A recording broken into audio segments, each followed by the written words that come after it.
লোক অধিকাংশ মুসলমান রোজা ঠিকই রাখে কিন্তু নামাজ পড়ি না।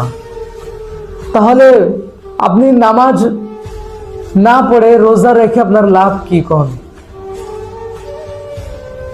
রোজা কি জন্য? আপনি যে সিয়াম পালন করতেছেন এটা কি জন্য? সিয়াম বা রোজা, এই রোজা জিনিসটা হলো আপনি যে আল্লাহ তাআলার পরিপূর্ণ বিধান মেনে চলতেছেন তার একটা চিহ্ন, তার একটা প্রমাণ 1 মাসের ভিতর আপনাকে দিতে হবে আল্লাহ তাআলার কাছে। 1 মাসের ভিতর রেজাল্ট দিতে হবে। এটা হলো পরীক্ষা।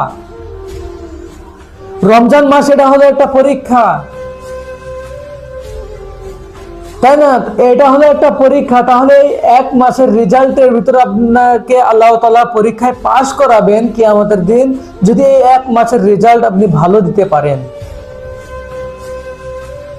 তাহলে আপনি রেজাল্ট দিতে পারেন।